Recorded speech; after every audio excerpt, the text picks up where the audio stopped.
Hi, this is Ayana Turner, live from iPush Magazine. We are with the incomparable Dr. Umar Johnson. I'm so overwhelmed right now and so honored to meet you, brother. I just want to say thank you so much for this opportunity.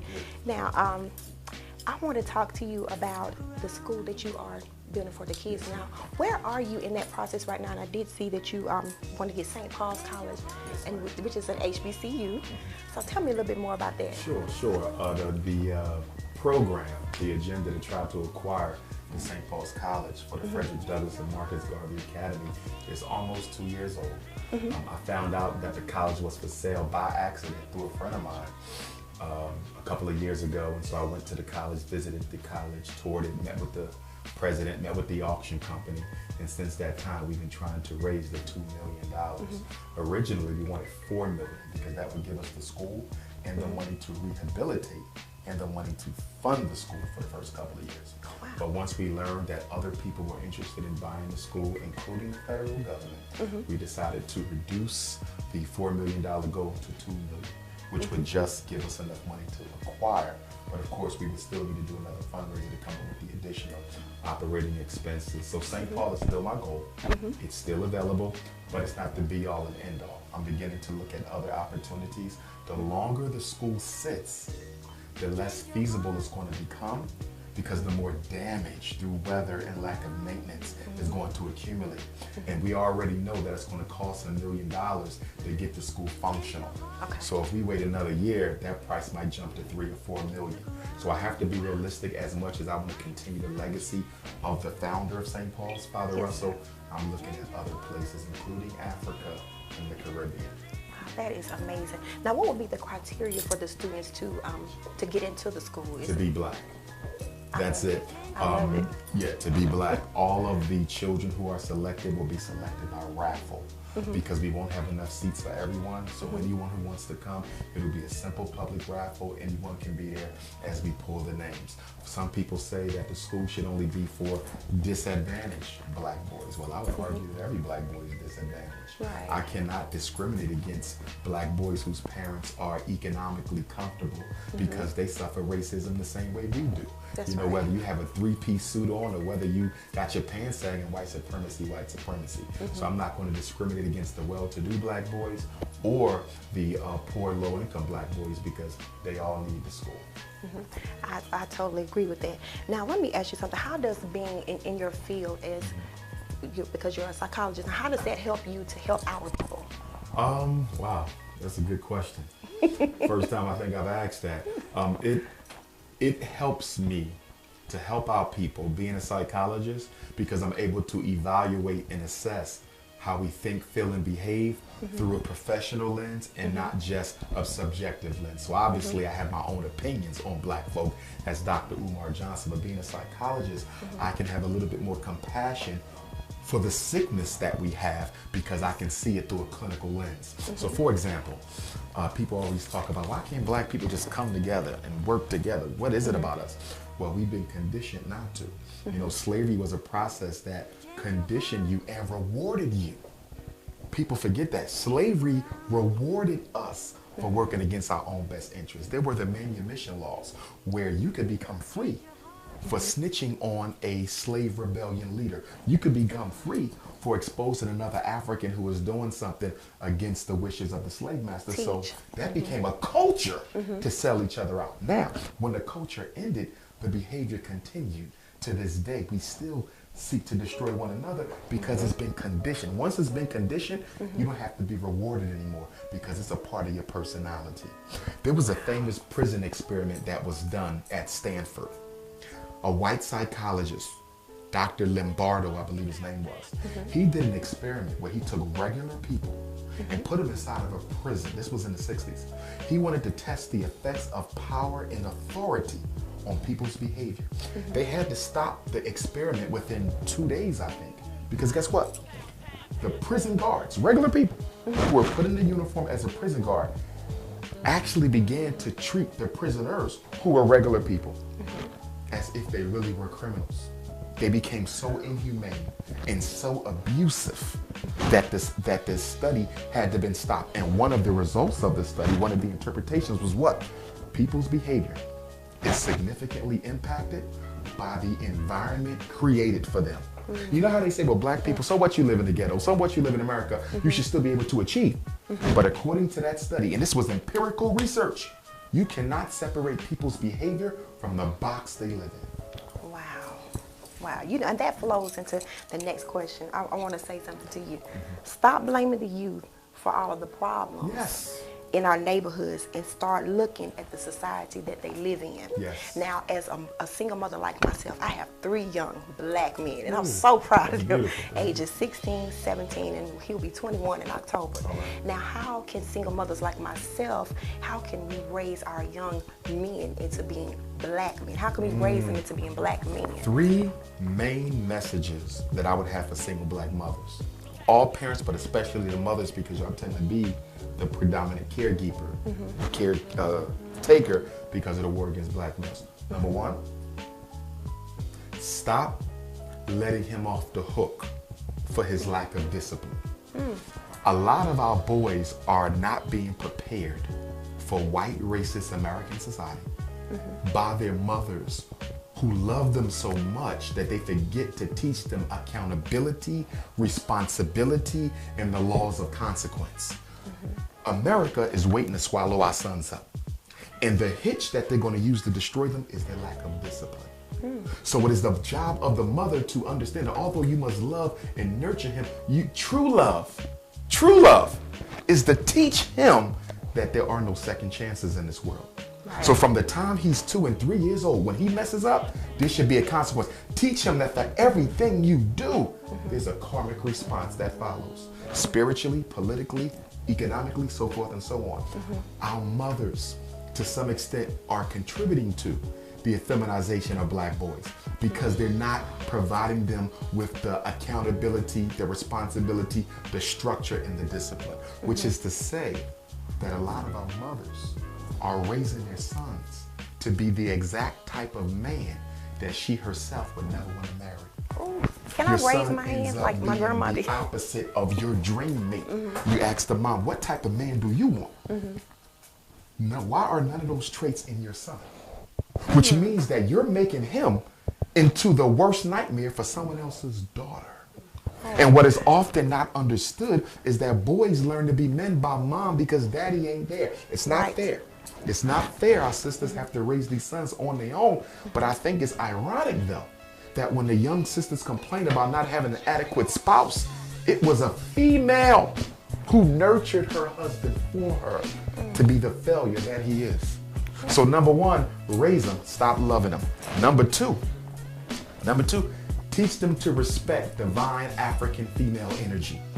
Too many black boys have a profound disrespect for the black mother. It has been codified in hip hop. It's been codified in every aspect of African culture, from the way black women's bodies are sexually objectified by black women themselves sometimes, you understand? But our boys need to understand that regardless of what that woman is, regardless of what she did or did not do with her life, you must respect the divine female essence within her. There is no disrespect for black women whatsoever. Mothers have to drill that into their sons' heads, because what I'm finding is most boys learn to disrespect women from their own mother. It's the mother who are teaching these young men, don't trust them hoes. Don't trust them skanks. You see, when the girl gets pregnant, oh, she trapped my son with that baby. But your son participated in the trapping. If it was a trap, he's not absolved of his responsibility. Why are you beating down on that sister instead of beating down on your son as well, or holding them both responsible? We all know the stories of how the mothers run to the son's defense even when he is wrong. That's right. So the 1, make him be a man. 2, make him respect woman. And 3, teach him that his destiny is in his own hands. That means he has to be emotionally self-controlled. Too many black males are going to jail and to the cemetery by not being able to control their emotions because mom exemplified emotional dysfunction herself. You see that? So the boy learns to behave like his mother, although he think he's acting like a man. So behind this hyper-masculine persona that is projected by our young men is a feminine energy that resonates behind that. You see, that's why the thug can kill so quickly. Where's your discipline at? You murdered him on emotion. You see that? You did the dope on emotion. Half of what our young men are doing, they're doing it on emotion, which is often aligned with the feminine principle. We need the emotion. We need the feminine principle. We got both, but he's a man, so his masculinity should dominate. Teach him that there's a time and a place. Teach him that his fate is in his own hands. He cannot blame his father being dead or in jail or incarcerated. You cannot blame your mother for being on welfare or for being poor. You have the same 24 hours a day as everyone else. You have the same 2 feet, 2 hands as everyone else. You have the same brain as everyone else. So when you look at the raw materials necessary to make a success of yourself, there's no excuses for why you cannot be one. I feel like my grandmother right now when she said I can't speak, I just wave my hand, because that is so true what you're saying. And see, here in Birmingham, there is a lot of violence, and it's a lot of our young black men. A lot of the robberies that have been going on lately, young black men. A lot of the murders, young black men. Every time you turn on the television, every week, it's a killing here. Yes. And it's our young black men. What can we do to stop that? Because the solution is not always jail. It's something That's not a behind solution it. at all. So what do we do to stop this violence? The mother of all violence is miseducation. The father of all violence is economic castration. If you don't do anything about the miseducation and you don't do anything about the economic castration, you'll never reverse the violence, because the violence is nurtured by desperation, anger, pain, and depression. You see, so they're not killing just to kill. He might have shot him for disrespecting him, but what was the psychological underpinning? Why was he so angry that being disrespected will lead him to take another man's life? Because he can't get a job to pay his child support. He's walking around with that pain. You see, he's upset because his mother is in a hospital and she don't have any medical coverage, and he's the sole provider for the family, and he don't know how to make ends meet, and he's thinking he may have to break the law just to take care of his mother's medical bills. That was the precipitating agent in the violent clash. When you read about it in the newspaper or hear about it in the courtroom, they don't tie it to the personal economic struggles of the black male. They didn't tie it to the fact that he was 21 years old and couldn't even read or write his own name. Economics and education are at the basis. Let's go back. 60 years ago in American history, it was the Irish, the Italians, and the Jews who sold the dope. They ran the gangs. Why? Because they had no education and they had no economic opportunity, so they made their own. Robbing people, rackets, running numbers. They broke the law to feed. Same thing black men doing today. Why don't the Irish, Italian, and Jews kill each other in the streets like they used to? Because the United States government gave them an economic stimulus package in the form of the fire department, police department, and the civil service jobs. Obama ain't giving us no economic stimulus package. All black men are doing is what the poor white males used to do. It's the same thing. When men cannot be men, my job is to protect and provide. Protect, I got that. But provide, I need an opportunity. If you don't give me an opportunity, which means I'm not fulfilling my definition of a manhood, I become insecure. And I look for any other way to manifest my manhood that is available to me. And the only way, the only means of manifesting manhood for black men in America, killing each other and having children. Those are the two things you can do that don't require opportunity from the white man, to take a life or to make one. That is so true. Now, when I first heard you speak with such authority, and I was so overwhelmed, and I was listening to you with the urgency, and I couldn't wait to get here and just to hear you. Now, what do you want people to take away from here tonight after you speak? I always, whenever I give a presentation, I always try to make it a buffet, because I don't know who's in the audience and I don't know who needs what. Somebody might need a morsel of relationship advice. Somebody else might need a morsel of pick myself up and try to get back in my life on the right path. They defeated and they just need a pickup message. Somebody else needs something to help their child, prevent them from going into special ed. Somebody else needs to improve their relationship with their child. Somebody else is dealing with racism. Somebody else is dealing with economics. I try to hit on a couple different things in every speech because I don't know who needs what, hoping that by the end everybody got something that was worth spending their time with me for. Yes, sir. And thank you so much for the interview. I'm telling you, I'm so honored to meet you. This is such a pleasure. Is there anything else that you would like to say? Well, I want to let everybody know that we got the Black Boy and Girl College Tour coming up this summer, June 30th to July 14th. 14 days and 14 nights. We're going to be taking the young men and women to the Audubon Ballroom where Malcolm was murdered. They're going to go to the world famous Apollo Theater. They're going to go to the Ferncliff Cemetery where Malcolm, Paul Robeson, Aaliyah James Baldwin, Dr. Khalid Abdul-Muhammad, Malcolm Shabazz, and Yusuf bin Yakin in the Bury.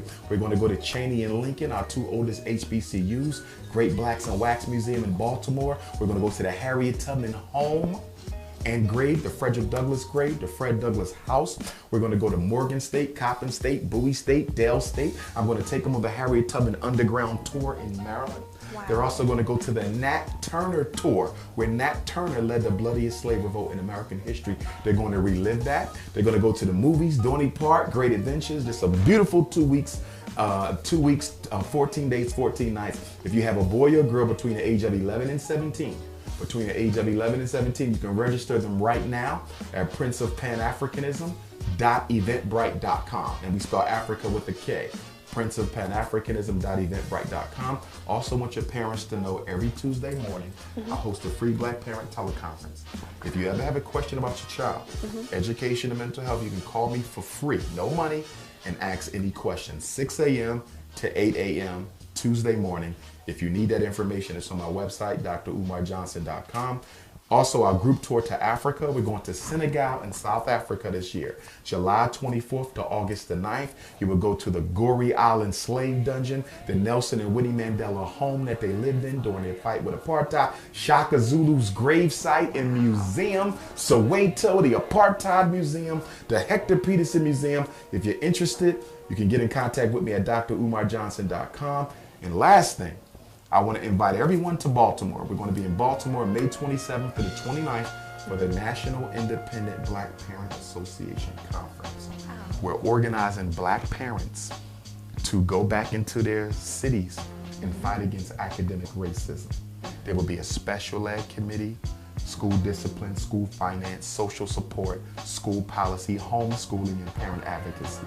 This is the first national organization designed specifically to organize parents to protect our children, boys and girls, against academic racism. If you're interested, you can register again at princeofpanafricanism.eventbrite.com. And please make your donations to the Fred Douglass Marcus Garvey Academy.